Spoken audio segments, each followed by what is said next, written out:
Hey everyone, welcome to No Ideas Media. I'm Nick, oh, 1 second. Hello? Is this rationally optimistic, Nick? This is he? This is irrationally pessimistic, Nick. What can I do for you? Do you know about baby carrots? Oh, yeah, I know about the whole, the controversy with baby carrots, yeah. I've seen them at your house. Are you telling me that you support the mutilation of baby carrots? Well, I wouldn't really call it mutilation. I mean, it was us consumers who wouldn't buy the less than perfect looking carrots. I mean, we're all so freaking picky about what we eat that farmers were throwing away like 30% of their carrot crops for not looking perfect. That's crazy. A lot of hard work goes into growing that stuff. Baby carrots fixed the problem. It's food waste. But they soak them in chlorine.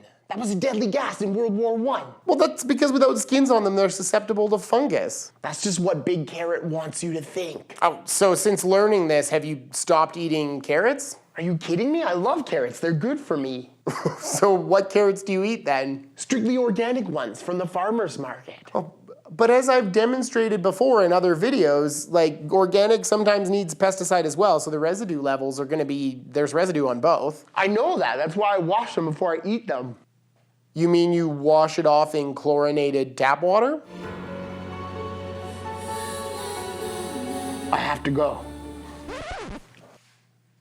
That was weird. Can we agree that once we're at the point of demonizing baby carrots, that maybe we've gone too far with this whole food fear epidemic? I mean, the actual real story of baby carrots is more interesting than scary. Like, baby carrots exist because of us. We're the culprit. We're the produce buying public that kept leaving the bent or double-ended carrots in the store to go rubbery and get tossed. So if we wouldn't buy them, why would the grocery store want to buy them from the supplier? And why would the supplier want to buy them from the farmer?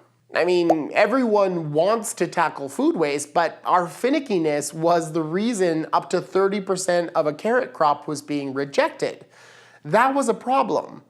Baby carrots were the solution. They aren't some evil invention. It's actually kind of amazing that anyone would choose them to demonize. They've become like the baby seals of the produce aisle. The fact is, us consumers are so, I don't know, egotistical or fearful that we wouldn't even buy a crooked carrot. So rather than throw out up to 30% of a harvest, a very smart farmer named Mike Urosek figured out how to use a potato peeler to make them all one size so they could easily be bagged for snacking. It solved the farmer's problem.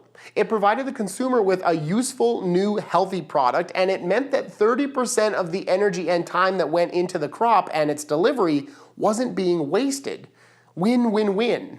But we live in the internet age, so you only need a single fearful person to literally just invent an issue and then create a meme, and then before you know it, the misinformation has traveled like all over the world before the actual information has even had a chance to be collected. And that's exactly how the myth started about baby carrots being bathed in chlorine. I mean, the truth is, yeah, they are washed in chlorine, but to only say that without the other facts is kind of misleading. It's how much chlorine and why.